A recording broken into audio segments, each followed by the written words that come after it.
오늘 믿음의 태도 네 번째 이야기입니다. 믿음의 태도. 반복적으로 말씀드리지만 우리가 하나님 앞에서 태도를 취하는 것을 행위로 보시면 안 됩니다. 다니엘처럼 하나님 앞에서 내가 태도를 결정하고 하나님 앞에서의 나의 마음과 행동을 결정했었던 것은 행위가 아니었습니다. 다니엘이 그 상황과 그 시대 안에 속해 있었던 문화가 있었어요. 그 문화 안에서 수용할 수 있고 얼마든지 할 수 있다. 그 이후에 신약에서 나오지만 뭘 먹고 안 먹고에 대한 부분들이 크게 하나님 앞에서 뭐라 문제라기보다는 어떤 마음과 어떤 태도 때문인지 그 이유가 무엇인지 하나님 항상 궁금하시기 때문에 사실 어떤 행동을 했느냐, 무엇을 먹었느냐, 어떻게 살았느냐 요거에 대하여는 주님이 크게 이렇게 반응 안 하십니다. 그런데도 불구하고 다니엘은요 자신의 삶을 하나님을 집중하기에 가장 적합한 상태와 환경을 조성했어요. 내가 하나님 앞에 반응하고 하나님께서 주신 그 은혜대로 살아가는 삶을 계속 의식할 수 있는 환경이 있잖아요. 내가 받은 은혜와 내가 받은 사랑과 하나님이 주셨던 그 놀라운 복음의 은혜들을 누리는데 적합한 환경들, 나를 노출시키고 반복적으로 그냥 가만히 있으면 휩쓸려 가니까 아니야, 난 이 은혜를 놓치지 않을 거야, 난 이 은혜를 붙들 거야 라고 마음을 정하고 태도를 결정해서 그가 하나님 앞에서 정한 시간에 기도를 하고 정한 음식을 먹고 결정했었던 것은 행위가 아니라 하나님 앞에서의 태도였단 말이죠. 이런 태도를 행위로 해석을 하면서 괜찮아, 하나님은 다 용서해 주셔, 하나님은 다 품어 주셔. 물론 하나님이 어떤 경우에도 자신의 전부를 내어주신 하나님이 용서 못하실 죄가 어디 있겠어요. 그러나 그 은혜가 너무 값싸게 취급하게 되어지면, 우리의 태도 안에서 값싸게 취급하기 시작하면 하나님의 은혜를 받은 자다운 삶의 모습들이 나타나지 않는단 말이에요. 그래서 믿음의 태도, 내가 이 은혜를 누리기에 새 생명으로 살아가는데 적합한 태도와 삶의 형태를 취하는 것은 행위로 보시면 안 됩니다. 그건 더 주님의 은혜에 머물고 싶은, 그 은혜를 놓치고 싶지 않은 간절한 소망함에서 비롯되어지는 거기 때문에 행위로 해석해서는 안 되는 겁니다. 그래서 이 태도에 대한 이야기를 계속 이야기하면서 자꾸 뭔가 우리가 뭘 해야 된다, 주님 앞에 이런 걸 해야 된다, 보여야 된다, 이런 얘기로 자꾸 해석을 하시다 보면, 들으시다 보면 이게 자꾸 또 뭐 하라는 거구나, 부담스러워 이렇게 생각할 수 있는데, 아니요, 은혜를 누리기 위해 필요한 태도입니다. 은혜를 정말 은혜답게 대하기 위한 태도이기 때문에요, 신앙생활 하면서 우리의 삶 가운데 반드시 취해야 될 태도인 것입니다. 그래서 오늘 믿음의 태도 네 번째 이야기인데요, 연약함을 은혜로 해석하라. 연약함을 은혜로 해석하는 이것이 굉장히 중요한 또 믿음의 태도 중에 하나입니다. 본문 말씀 한번 찾아보도록 할게요. 고린도후서 12장 9절의 말씀인데요, 고린도후서 12장 9절의 말씀입니다. 함께 찾으신 줄로 알고 한 목소리로 고린도후서 12장 9절의 말씀 읽도록 하겠습니다. 시작. 나에게 이르시기를 내 은혜가 내게 족하도다. 이는 내 능력이 약한 데서 온전하여 짐이라 하신지라. 그러므로 도리어 크게 기뻐함으로 나의 여러 약한 것들에 대하여 자랑하리니 이는 그리스도의 능력이 내게 머물게 하려 함이라. 아멘. 여러분, 우리의 진짜 믿음의 실력이 언제 판가름 나냐면요, 우리의 연약함을 발견했을 때입니다. 우리의 진짜 믿음의 실력, 내가 주님 앞에 믿음이 있구나 라는 것을, 우리의 믿음의 상태가 어떠한지를 판가름 내는 중요한 기준이 뭐냐면 나의 약함과 나의 무력함과 나의 넘어짐을 발견하는 그 현장 있잖아요. 이때야말로 진짜 우리의 믿음이 빛을 발할 때라는 거예요. 우리는요 보통 어떻게 해석을 하고 있냐면, 신앙을 나의 상태가 괜찮을 때 믿음이 좋다고 생각을 합니다. 내가 감정이 다운이 되고 내 상태가 바닥을 치거나 내가 엎어져 있거나 무력감을 느끼거나 우울감을 느끼고 있을 때는 내가 믿음이 없어서 그런 줄 알아요. 근데 믿음의 유무는 내 감정 상태에 달려있는 게 아닙니다.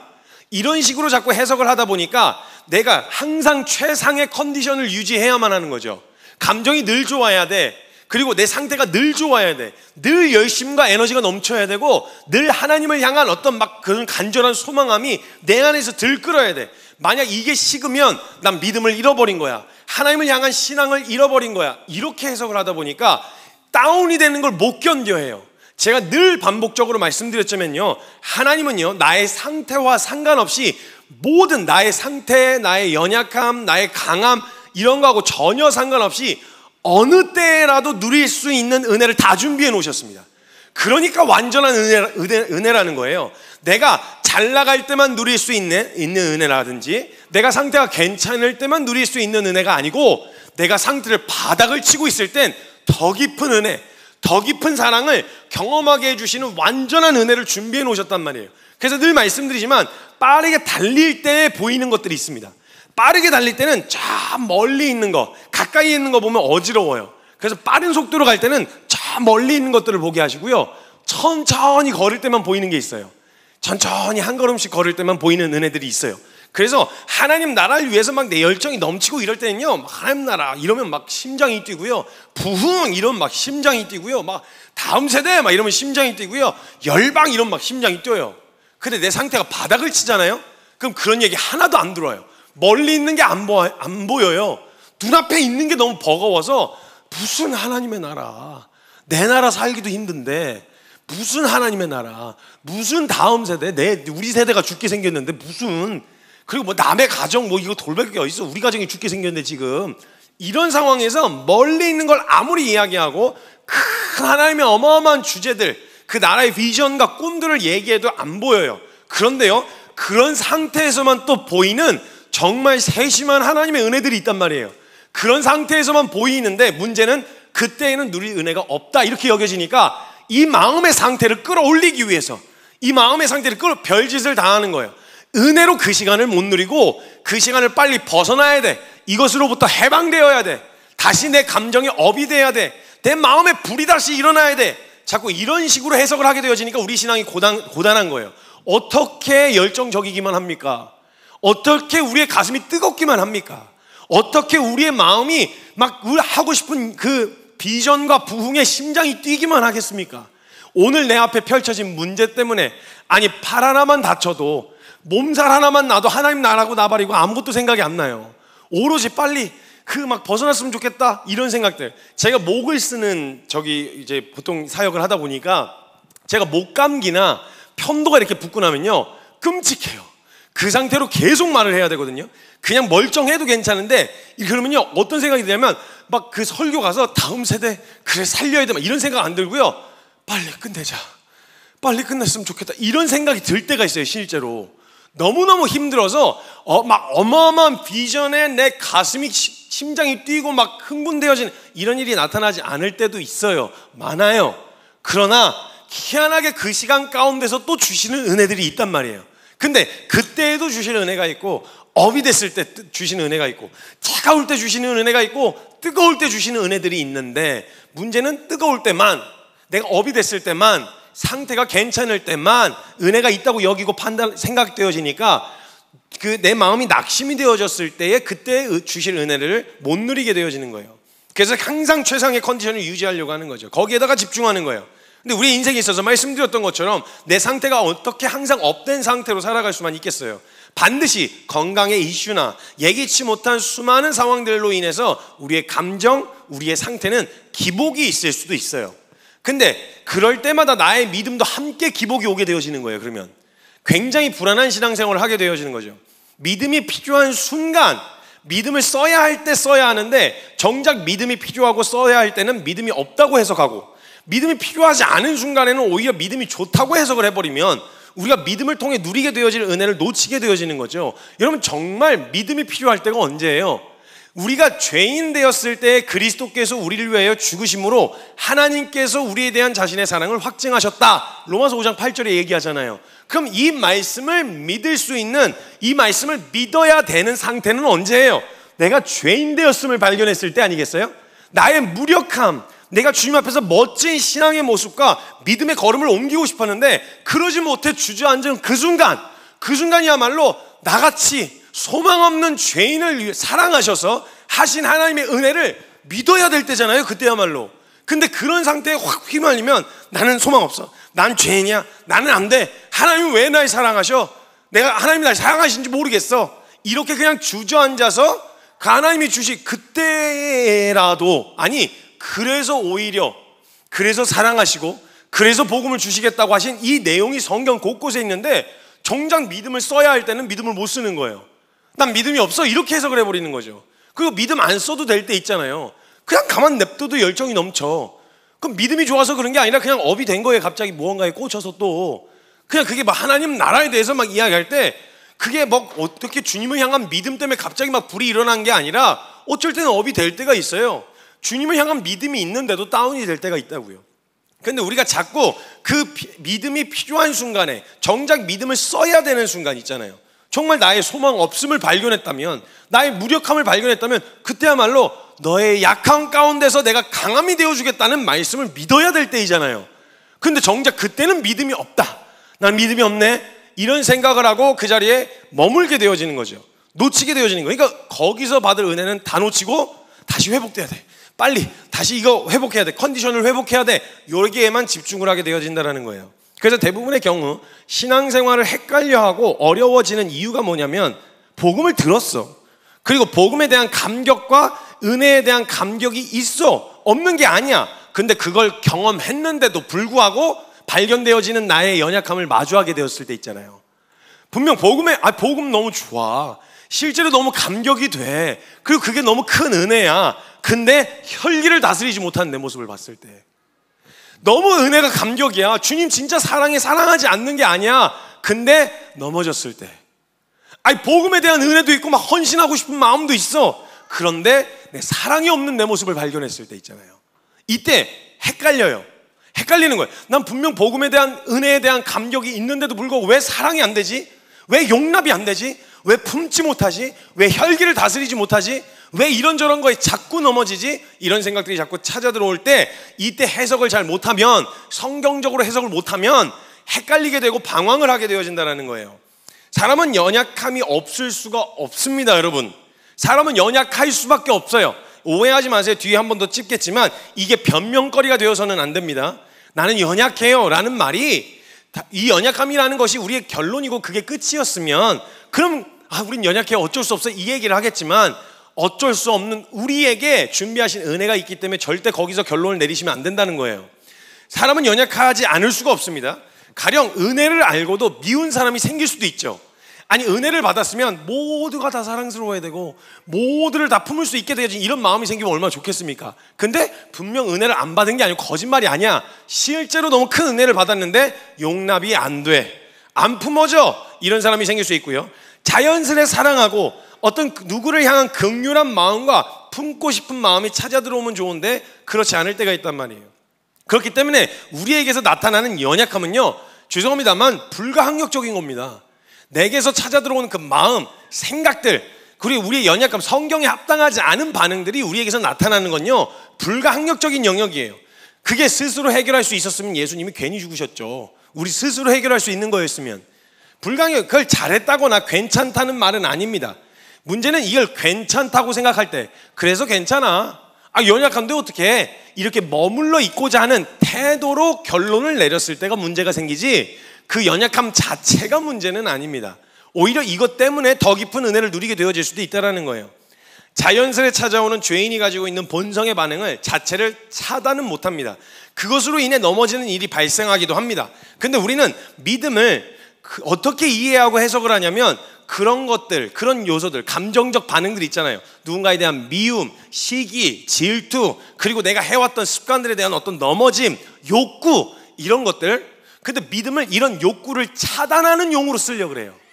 믿음을 쓸 때 정말 믿음의 사람이라면 이런 공격 안 받아야지, 정말 믿음으로 살면 이런 공격과 유혹 앞에 무너지지 말아야지, 이렇게 차단용으로 생각을 하는 거예요. 믿음은 차단용이 아니에요. 모든 유혹거리로부터 차단시키는 게 믿음이 아니라는 거예요. 근데 그렇게 해석을 하다 보니까 자꾸 그런 모습이 나타나고 그런 생각이 찾아 들어올 때마다 난 믿음이 없다, 믿음으로 사는 걸 어떻게 해야 되는 거냐, 너무 힘들다, 아무리 몸부림쳐도 안 되는 걸 어떻게 해. 그래서 믿음으로 사는 사람이 불가능하다고 생각하는 거예요. 근데 믿음은요, 공격들, 나의 믿음은 유혹과 나의 연약함을 차단시키는 도구가 아니고요. 물론 사전에 그런 태도들 있잖아요. 믿음으로 취해야 되는 태도들로 인해서 유혹과 공격들 앞에 내가 노출되어지는 상황에 두지 않으려고 애를 쓰고 몸부림칠 수는 있습니다. 그리고 그게 상당히 도움이 되는 게 맞습니다. 그렇지만 상황적으로 틀어막는다고 해서 우리의 인생, 이 세상에서 살아가는 동안 무기운 상태가 될 수는 없어요. 그럼에도 불구하고 우리가 상황적으로 나를 말씀에 자꾸 노출시키는 환경, 또는 같은 가치관 안에서 사는 사람들에게 내 삶을 노출시켜서 보호받으려고 하는 그런 상황에 두는 이유는, 그렇게 하면 내가 어떤 공격도 유혹도 받지 않을 것 같아서가 아니고요, 내가 주님을 따라가는 삶을 살아가는 데 있어서 놓치게 되어진 은혜를 자꾸 까먹어요. 진짜 무서운 게요, 제일 무서운 죄인이 은혜를 잊은 죄인, 못 받은 죄인은 소망이라도 있는데 은혜를 잊어버린 죄인이 제일 무서워요. 받을만 해서 받았다고 생각을 하게 되어지는 순간 곧바로 판단 정죄가 나오거든요. 진짜 이런 사람들이 제일 무서운 거예요, 사실은. 그래서 바울도 가장 크게 책망한 사람들이 그런 부류의 사람들이었어요. 차라리 예수님을 몰라서 핍박을 하는 사람들은 불쌍히 여겨주세요 얘기를 했는데, 그 은혜를 안다고 말하고 내가 그 은혜의 대상이 돼서 받아놓고도 1만 달란트 탕감받고 100데나리온을 용서 못하는 그 은혜를 잊은 자의 태도를 예수님부터 시작해서 모든 사도들이 강하게 책망을 했습니다. 너 받은 거 다 까먹었니? 아니 너가 받은 사랑, 너가 받은 은혜 다 까먹었어? 그 태도에 대한 부분들. 그래서 그 삶을 노출시켜서 보호받으려고 하는 상황에 두는 이유는 주님을 따라가는 삶에 있어서 은혜를 자꾸 잊지 않으려고, 그 받은 은혜를 상기하려고 그 은혜가 통하고 교제가 될 수 있는 사람들 그룹에 가서 같이 노출시키고 교제하고 거기서 힘을 얻고 격려를 얻어서 다시금 정신 차리고 말씀으로 걸어가려고 하는 요 의지적 결정이 가능하게 하려고, 그래서 삶을 믿는 사람들과 함께 교제하는 시간을 노출시키는 거예요. 저도 같은 가치관 안에 사는 사람들을 노출시켜서, 삶을 노출시켜서 같이 사는 이유는 맞다고 하는 거 그냥 아무도 얘기 안 하고 책임도 의무도 없잖아요. 그럼 사람들은 안 하려고 하거든요. 근데 그 자리 옳다고 하는 것을 책임과 의무로 만들어버린 거예요, 그냥 상황을. 그러니까 그 자리에 서야 돼. 서고 나면 또 주님이 가르쳐 주신 은혜들이 또 발견하게 되어지는 거죠. 그래서 결국은 믿음은 상황적으로 아무리 틀어막으려고 막으려고 해도 막아지지 않는 죄의 유혹과 공격, 그리고 그 유혹이 너무나도 매력적으로 보고 있는 그 유혹거리가 더럽게 느껴지고 역겹게 느껴지면 모르겠는데 너무 매력적이야. 그냥 막 거기에 빠져버리고 싶어. 이렇게 느끼고 있는 나의 연약함 있잖아요. 그 연약함을 발견했거나 혹은 그 유혹 앞에서 나의 의지로 버텨보려고 했으나 속절없이 무너져 내린 것을 발견한 그 다음에 어떤 태도를 취할 것이냐가 믿음의 삶의 관건이에요. 왜냐하면 그냥 우리의 체감되어지고 감정 상태가 너무 좋아서 주님 너무 좋아요, 천국 그냥 사는 것 자체가 구름을 받고 있는 상태에서는요, 굳이 뭐 의지적인 결정과 태도나 이게 필요가 없어요. 그냥 그 사랑이 너무 느껴지니까요, 체감되니까요. 근데 문제는 이 믿음의 삶의 관건은 내 연약함을 발견했을 때, 그리고 넘어졌을 때, 이때 어떤 태도로 설 것이냐라는 것이 결국 믿음의 실력이라는 거예요. 그게 우리가 이 상황을 믿음으로 해석할 능력이 없으면요, 나의 연약함과 넘어짐을 발견할 때마다 그런 모습 때문에 내가 받았던 은혜가 가짜인가, 주님을 사랑하지 않는 것인가 등등의 나름대로 해석을 하게 되어진다는 거예요. 주님을 사랑하지 않아서 나 넘어졌나? 주님을 사랑하지 않아서 자꾸 이런 유혹들이 찾아 들어오나? 믿음이 없어서 내가 이런 것인가? 이런 생각이 자꾸 찾아 들어오게 되어지는 거죠. 근데 그건 여기서 성경적인 결론을 제대로 내려야 되는데, 나에게서 발견되는 연약함과 넘어짐 때문에 스트레스를 받다가 결국은 복음에 대한, 내가 받은 은혜에 대한 불신으로 자꾸 이어지게 된다는 거죠, 성경적인 결론 안 내리면. 그래서 믿음의 실력은 복음에 합당하지 않은 것 같은 나의 약함을 발견하게 되어졌을 때 어떻게 해석할 것인가, 그 해석을 통해서 어떤 결론을 내리고 그 다음에 삶에서 내가 어떤 태도를 취할 것인가에 달려있다라는 거예요. 한 가지 꼭 경계해야 될 것이 있습니다. 제가 말씀드리지만 그것은 지금 이야기하고자 하는 얘기들은 우리는 어쩔 수 없어, 그래서 넘어질 수밖에 없어, 연약한 건 문제가 아니야 라고 말씀드리는 게 아닙니다. 연약한 것 자체가 문제가 아니라 그것을 발견하고 어디로 엎어질지에 대한 우리의 태도가 문제인 거예요. 성경에서 만약에 그리스도를 만난 사람은 완전 무결한 상태로 살아간다라고 얘기를 했으면 우리의 연약함은 문제가 맞습니다.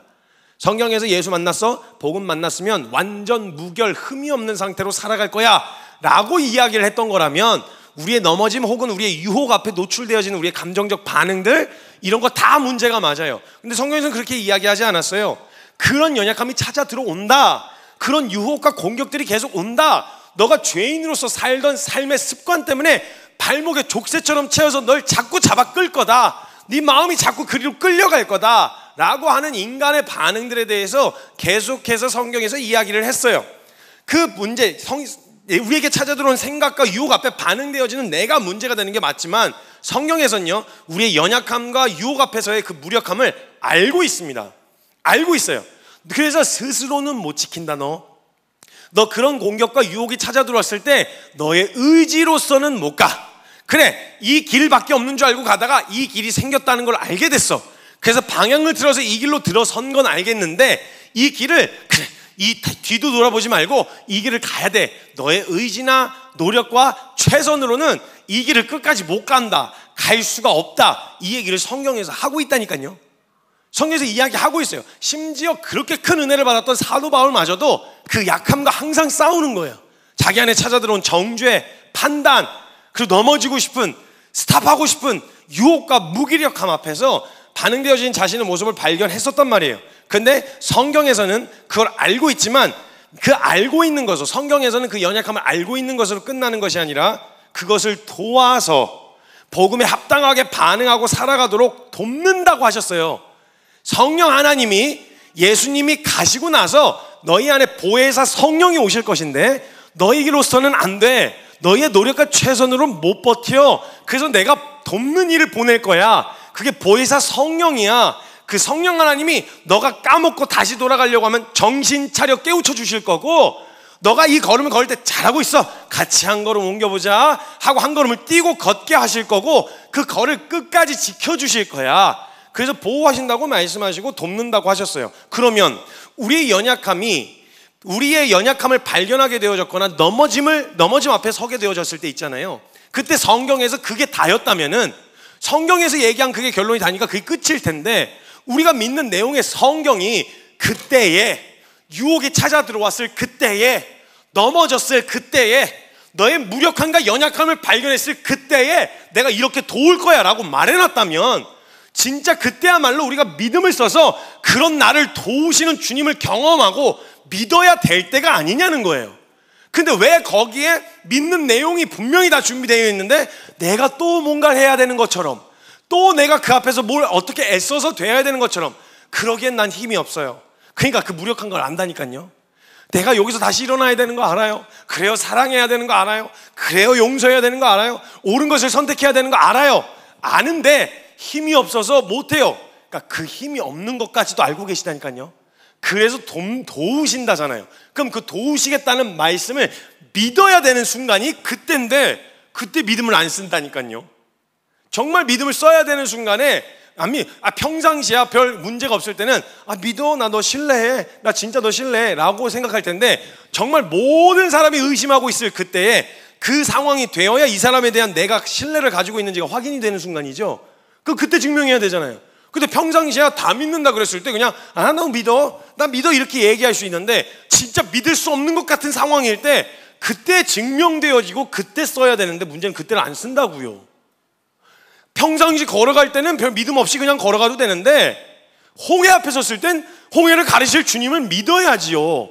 근데 홍해 앞에 서면 믿음이 없어, 안 돼, 이건 불가능해, 이렇게 그 상황에 주저앉고 자꾸 머물러 있게 되어지는 그 태도가 문제라는 거예요. 태도가. 그래서 히브리서 4장 15절에서 16절에 분명히 이야기하시잖아요. 성경에서 나 다 알고 있다. 히브리서 4장 15절 16절에 이렇게 적혀 있습니다. 우리에게 있는 대제사장은 우리의 연약함을 동정하지 못하실 리가 아니시래요. 그러니까 우리의 연약함을 알고 계시다라는 거예요. 동정하지 못하실 리가 아니요, 모든 일에 우리와 똑같이 시험을 받으신 이로되 죄는 없으시다, 이렇게 이야기하고 있단 말이에요. 그러므로 우리는 긍휼하심을 받고 때를 따라 돕는 은혜를 얻기 위하여 은혜의 보좌 앞에 담대히 나아갈 것이니라. 스스로 할 수 있으면 안 나아가죠. 나아오란 이야기는 뭐예요? 네가 안 되니까 오라는 거잖아요. 그럼 나아갈 때가 언제예요? 안 될 때, 안 되는 걸 발견했을 때 엎어져서 하나님 안 돼요, 제 힘으로는 못 버텨요, 제 힘으로는 품어지지가 않아요, 제 힘으로는 단 한 걸음도 더 못 걷겠어요.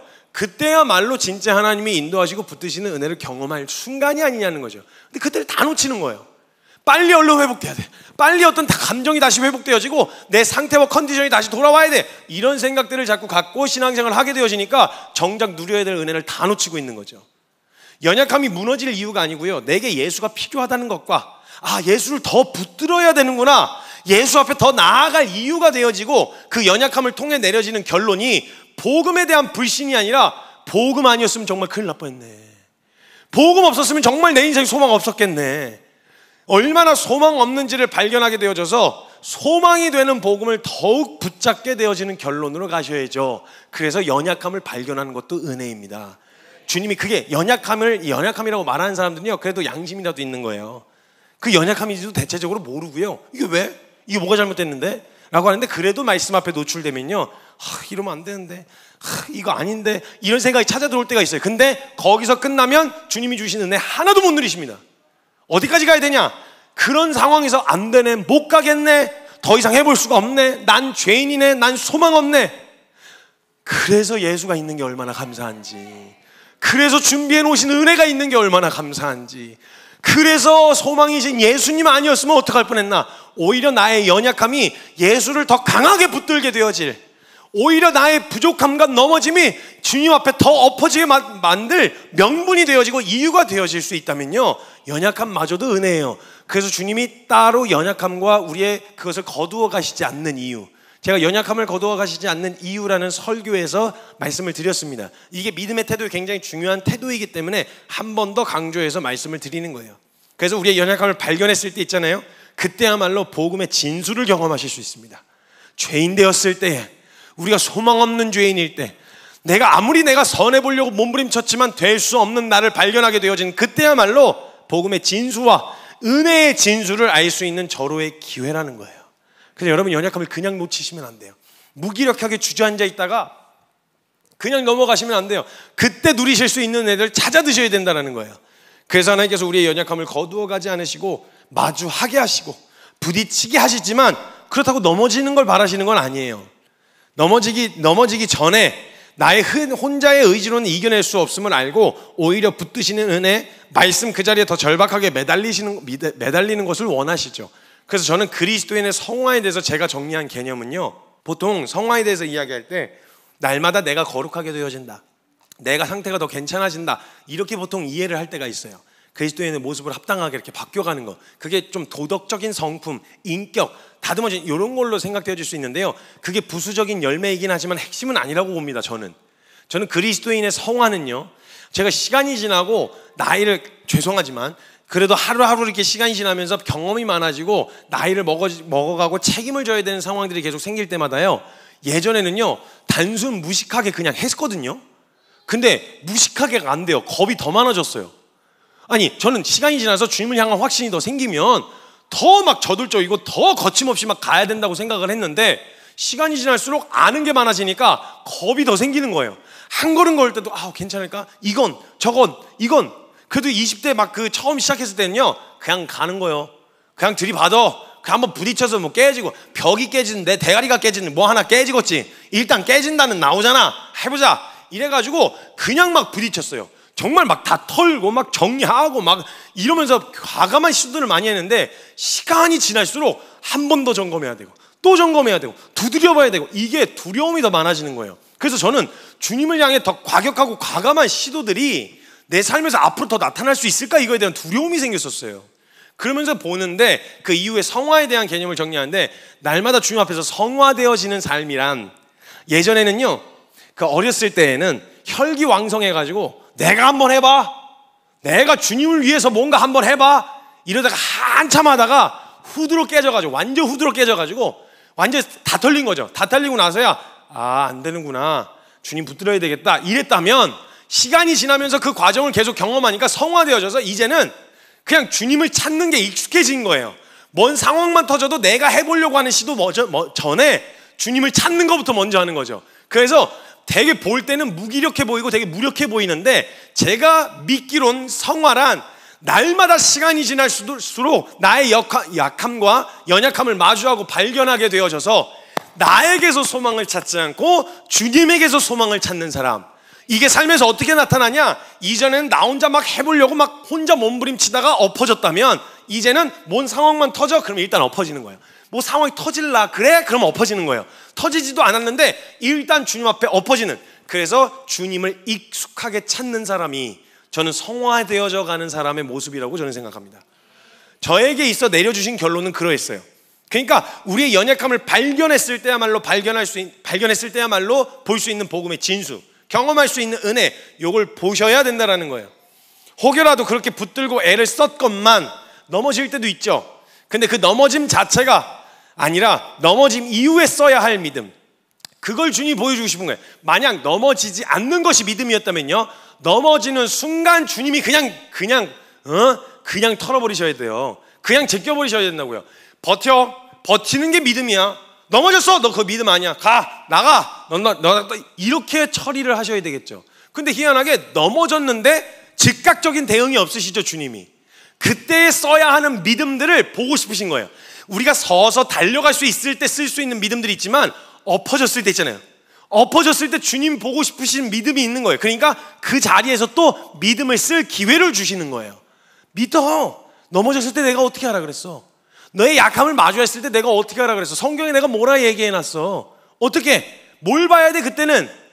넘어져서 엎어져 있는 나를 보고 나니까 그래요, 첫 번째는요, 이 길을 넘어지지 않고 갈 수는 없다라는 걸 알게 됐네요.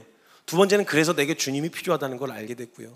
그래서 저는 그냥 엎어진 채로 그냥 걸려 넘어진 것으로 끝나지 않고 주님 앞에 돕는 은혜를 얻기 위하여 보좌 앞에 그냥 냅다 엎어진 것처럼 이 자리에서 그냥 주님께 더 매달릴게요. 그래 그거야. 그래 그거라고. 그럼 그 넘어짐을 주님이 세시는 게 아니라 그 상황에서 그 은혜를 발견했다면 됐다. 그 은혜를 발견. 그래서 여러분, 주님은 정말 관대하신 게 맞습니다. 아니, 소망 없던 죄인에게 성경 말씀에 로마서 8장 32절을 보세요. 자기 아들을 아끼지 아니하시고 우리에게 내어주신 이가 어찌 그 아들과 함께 모든 것을 우리에게 주시지 아니하겠느냐. 주님은 우리를 향해서 관대하세요. 아니, 넘어짐 자체에 대하여 문제를 삼으시는 게 아니란 말이에요. 근데 넘어짐 이후에 취하는 태도 때문에 보통 주님이 책망하시거나 화를 내시죠. 예를 들면 이런 거 있잖아요. 넘어졌네. 그래서 제가 늘 말씀드리잖아요. 대사가 있다고. 각자 자기가 맡은 대사가 있는데 남의 대사를 자기가 치면 상대방이 굉장히 불쾌해진다고요. 제 물건인데 남이 와서 깨트렸어요. 그러면 사람이 그럴 수 있지, 실수할 수 있지는 제 대사죠. 근데 깨트린 놈이 와가지고 사람이 그럴 수도 있지, 넘어질 수도 있는 거지, 실수할 수도 있는 거 아니야? 이러면 용서하려던 마음이 있다가도 이 새끼 이거 한번 맞아야 되겠네. 이건 정신을 그게 왜 네 대사야? 그게 내 대사지. 그리고 그 유명한 그 얘기 있잖아요. 어떤 아이가 막 장난치고 막 이렇게 하니까 막 그 시끄럽게 하니까 그 주변에 있는 사람이 가가지고 야 너무 시끄러워 이렇게 했는데 엄마가 옆에 서 있다가 애기가 그럴 수도 있지, 애기가 시끄럽게 그럴 수도 있지 이렇게 얘기했더니 그 주인이었던 분이 그치 애기는 그럴 수 있지, 근데 네가 그러면 안 되지. 너 대사가 아니잖아. 그건 내 대사잖아. 그건 이 일화가 있던 것처럼 우리가 회개하면 주님 다 용서해 주셔. 주님 다 넘어가 주시지. 주님 다 봐주시는 거야. 성경의 근거로는요, 돌이키고 회개한 죄에 대하여 용서하지 못할 죄는 없다고 하셨어요. 주님이 분명히 성경적 근거가 그래요. 모든 게 아니 설령 아무리 인간적인 입장으로 봤을 때 저런 놈도 용서하세요? 저런 것도 봐주실 거예요? 이렇게 화가 나고 욕지거리가 나올 만한 상황이어도 그조차도 돌이켰다면, 성경 안에서 돌이켰다면 용서하실 수 있는 분이세요. 그렇게 관대하신 분이신 게 맞아요. 그런데 그 관대한 하나님의 은혜가 하나님 편에서 나오는 게 아니라 내가 용서해 줘야죠. 그럴 수도 있지. 이거는 은혜를 대하는 태도도 아닐 뿐더러 하나님의 복음을 반응한 사람의 합당한 태도도 아니기 때문에 이건 돌이킨 것으로 보시지 않는단 말이에요. 그러니까 용서해 주세요, 봐주세요, 이게 아니고 내가 어떤 것이든 다 넘어갈 수 있어. 근데 우리는 가슴을 쳐야죠. 우리는 다 용서하실 수 있고 다 주님이 품어주실 수 있는 분이신데 나는 그럴 수 없다. 내가 왜 그랬을까? 하나님 앞에 엎어지고 긍휼함을 구했을 때 주님이 선교야, 사랑하는 내 아들, 내 사랑하는 딸아, 내게 돌이켜 내 앞에 엎어진 그 어떤 것 중에서도 어떤 죄도 용서하지 못할 죄는 없다. 저 내게는 그렇다. 돌이킨 죄에 대하여 사람들이 아무리 다 들고 일어나고요, 안티크리스찬들이 저런 사람도 청 까고 막 저기 하면은 그 불합리한 거지, 불의하신 하나님 아닙니까? 별 난리를 다 쳐도요, 하나님 앞에 돌이켜 그 앞에 선 죄인의 죄는요 용서하지 못하실 죄는 없어요. 근데 명백하게 분명하게 이야기하고 있죠. 돌이키지 않은 죄에 대해서는 그 어떤 것이라도 용서하시겠다고 하신 적은 없어요. 돌이킬 길을 마련해 놓으셨지 저지른 모든 것에 대한 면죄부를 주신 게 아니에요. 돌이키면 산다. 그 십자가를 근거로 돌이켜 내게 돌아오면 산다라고 하는 결론을 주셨단 말이에요. 우리가 그 은혜를 가볍게 여기지 않는다면요, 우리에게 있는 모든 것들이 은혜를 경험하게 되어지는 도구가 되어질 것이에요. 되어질 거란 말이에요. 그래서 저와 여러분이 넘어짐, 연약함을 마주하게 되는 순간 이제 어떻게 해석해야 되냐? 그래서 주님이 필요합니다. 그래서 은혜 아니면 안 됩니다. 그래서 저 오늘 주님 앞에 더 엎어집니다. 그러니까 여러분 넘어지셨어요? 무력하셨어요? 그러니까 엎어지셔야 돼요. 그러니까 엎어지는 건 할 수 있잖아요. 아니 기왕 넘어진 김에 무릎을 꿇으세요. 그냥 꽈당하고 넘어졌잖아요. 의지적으로 기도의 자리에 나가서 이렇게 무릎 꿇는 건 어려우니까 기왕 엎어진 김에 무릎만 꿇으세요. 그 자리에서. 그리고 나와서 기도를 대단한 기도를 올려드려서 마음이 일어나는 엄청난 기도를 하라는 게 아니에요. 하나님 나 좀 불쌍히 여겨주세요. 하나님 없으면 나 진짜 소망 없어요. 하나님 나를 좀 붙들어 주세요. 주님 붙들어 주시지 않으면 나 이 길 끝까지 못 가요. 하나님 날 좀 책임져 주세요. 하나님 선한 손길 아니면 나 어디로 가야 되지 분별을 못해요. 하나님 앞에 완전히 엎어져 자라나는 성화, 주님을 익숙하게 찾는 사람, 주님을 내 연약함을 발견할 때마다 그게 주님을 찾을 이유가 되는 사람, 이게 우리가 취해야 될 믿음의 태도라는 거예요. 그러니까 여러분 연약함마저도 주님 앞에 서지 못할 이유는 없습니다. 어떤 변명도 없어요. 우리가 그 은혜를 가볍게 여기지 않는 태도로 그 은혜를 받은 자로서 주어진 자격, 어떤 상태로도 주님 앞에 나아갈 수가 있다. 내가 업이 됐을 때나 다운이 됐을 때나 좋을 때나 나쁠 때나 상관없이 슬플 때나 기쁠 때나 상관없이 주님 앞에 나아갈 길이 열렸다. 그 상태 그대로 주님 앞에 엎어지시면 됩니다. 그래서 무릎 꿇고 그냥 우세요. 어쩔 때는 그냥 펑펑 우세요. 속상하면 속상한 대로 그냥 우세요. 왜 우냐? 모르겠어요. 그냥 우는 거예요. 우세요 그냥 주님 앞에서. 왜냐면 주님 앞에서 울 수 있거든요. 나의 무력함과 연약함 때문에 일어날 힘이 없거든요. 그 자리에 주저앉아 무릎 꿇으세요 그냥. 그리고 기도하세요. 하나님 앞에. 하나님 날 좀 불쌍히 여주세요. 뭐라고 기도해야 될지 모르겠어요. 그냥 주님이라도 부르세요. 주님 도와주세요. 주님 붙들어 주세요. 그 자리에 섰을 때 주님 붙드시고 이끌어 가시는 선한 손길을 경험할 가장 좋은 기회라는 거예요. 우리의 연약함마저도 은혜의 도구로 쓰시는 하나님, 그 하나님 손 안에 있기 때문에 우리 인생이 안전한 겁니다. 우리 그 은혜를 경험하는 자리에 함께 성도님들이 뛰어드실 수 있었으면 좋겠습니다. 그러니까 상태 안 좋으면 상태 안 좋아서 주님 앞에 엎어지세요. 상태 좋으면 좋으니까 더 하셔야 되고요. 상태 좋을 때만 할 수 있는 일들이 있죠. 하나님 나를 위해서 더 기꺼이 헌신하시고 막 뛰어들고 막 이렇게 할 수 있고, 그게 아니다. 기도의 자리에 그냥 엎어지는 거예요. 우리 같이 기도하기를 힘쓰고 같이 말씀 앞에 엎어지고 같이 하나님 나라를 위해 뛰어드는 저와 여러분 되셨으면 좋겠습니다. 이 시간 잠깐 같이 좀 기도합시다. 성경에서 보면 때로는 또 위인전 같은 걸 보면 거기 있는 사람들의 삶의 모습 중에 가장 영웅적인 모습들을 담아낸 모습들이 좀 있다 보니까 우리가 들어왔었던, 우리가 잘 알고 있는 믿음의 선진들 있잖아요. 막 주기철 목사님, 막 손양원 목사님, 막 허드슨 테일러, 뭐 헬렌 로즈비어, 이런 사람들의 일대기를 보면요, 와, 이런 사람은 어떻게 사랑하지? 이 상황에서 어떻게 믿음을 지키지? 어떻게 그 끝까지 갈 수 있지?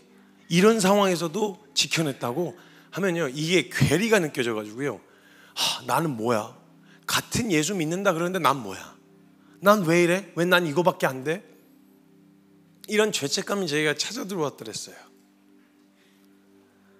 근데 성경에서 그런 모습들을 발견하고 그런 사람들의 이야기를 볼 때마다, 히브리서 11장의 말씀을 볼 때마다 이런 믿음의 사람들의 모습이 왜 내겐 없을까? 왜 그런 열정이 내게 나타나지 않지? 다 기록은 못했겠지만 성경에 내려진 결론으로 봤을 때 그들도 사람이었을 거거든요. 근데 마주하고 발견되어진 연약함, 나의 무력함, 그리고 넘어짐, 그 순간에도 주님은 일어난 다음에 붙들 수 있는 주님이 아니라 그때라도 붙들 수 있는 주님이신 거예요. 손 내밀어 주시는 주님이시라는 걸 보게 됐어요. 우리가 작정하고 눌러 앉아 있으려고 한다면 방향부터 틀어야 되니까 주님이 책망하시기도 하시죠. 근데 한껏 주님 따라가다 말입니다. 순전하게 살고 싶어 몸부림치다 말입니다. 그 앞에서 덜컥 나의 무력함 때문에 주저앉게 되어지고 높아졌을 때 주님은 그걸 두시고 일어나서 여기까지 걸어와가 아니라 그 넘어진 자리에서 손 내밀어 주시는 분이셨다라는 거였어요. 그럼 그 모든 사람들이 그런 삶을 살 수 있었던 것은 그들의 의지나 노력과 최선이 강해서, 의지가 강하고 노력하는 사람이라서가 아니라 그 넘어짐의 순간마다 일으키셨던 은혜를 경험했기 때문에 갈 수 있었겠구나, 이렇게 해석이 되어지더라고요. 여러분, 연약함을 마주하셨습니까? 사랑할 수 없다는 걸 발견하셨나요? 하나님, 나 이제 주저앉았는데요, 일어날 힘이 안 생겨요. 마음이 일으켜지질 않습니다. 분명히 옳은 거 알겠어요. 그게 선하다는 것도 알겠고요. 근데 막 한 걸음이 걸어지질 않아요. 일으켜지질 않습니다. 이걸 주님 앞에 엎어져서 하나님 앞에 돕는 은혜를 구하기 위해서 그 은혜의 보좌 앞에 나아갔을 때, 그제서야 주님이 일으키시고 걷게 하시고 세우시고 붙드시고 지키시는 은혜들을 보여주실 때라는 거예요. 정말 지키시는 은혜 경험하고 싶지 않으신가요? 정말 인도하시는 하나님의 손길 경험하고 싶지 않으신가요? 복음의 진수와 그 은혜를 깊이를 경험하고 싶지 않으신가요? 우리의 삶 가운데 경험할 수 있는 순간들이 있습니다. 그 순간 앞에 그 은혜의 자리에 나아가셔야 돼요. 엎어지시는 거예요. 그냥 무력함을 발견하셨을 땐 힘을 주라는 말이 아니에요. 힘을 빼세요. 그래서 주님 앞에 그냥 구하세요. 하나님, 나 아무것도 못하겠어요. 하나님, 저 한 걸음도 못 걷겠어요. 하나님, 일으켜지지 않아요. 주님이 그때 채우시는 은혜들을 경험하게 해주실 거예요. 넉넉히 채우시는 하나님의 은혜. 그러니까 우리는 언제라도 주님을 찾을 수 있어야 됩니다. 그냥 늘 찾는 거예요. 약하면 약해서 찾고, 강하면 강해서 찾고, 넘어지면 넘어져서 찾고, 일어서 있으면 일어서서 찾고, 뛸 수 있을 땐 뛰어서 찾고, 걸을 땐 걸어서 찾는 우리 이 믿음의 태도가 우리 안에 결정되셔야 됩니다. 그래서 하나님 앞에, 하나님, 제가 어떤 상황, 제가 어떤 상태이든 주님 앞에 그냥 주님 쪽으로 엎어지겠습니다. 그래서 제가 늘 고백하는 거예요. 늘 내가 무슨 일이 있어도 방향은 안 바꾼다. 어떤 일이 있어도 늦게 갈 수는 있어도 안 넘어질 수는 없고, 넘어져도 주님 쪽 보고 엎어진다. 이제 이 믿음의 고백이 저와 여러분 안에 실제가 되셔야 됩니다. 그래서 그 연약한 가운데서도 지키시고 붙드시는 은혜 경험하잖아요. 그럼 그 다음부터는 못 갈 곳도 없어요. 못 할 것도 없고요. 주님 따라 갈 수 있는 겁니다. 제가 같이 기도할 때 하나님 앞에 우리 기도하며 나아갈 거예요. 여러분의 고백, 여러분 지금 너무 무력함 가운데 계신 분들, 나의 연약함 가운데 계신 분들, 어떤 상황 가운데 계시든지 주님 앞에서 함께 엎어져서 구합시다. 하나님, 힘 주세요. 하나님, 은혜가 되어주세요. 하나님, 복음이 되어주세요. 제가 의지할 대상이 되어주세요. 우리 주님 앞에 그렇게 같이 구하며 기도하며 나아가도록 하겠습니다. 함께 기도합시다. 예, 하나님 감사합니다. 주님, 오 하나님, 주님,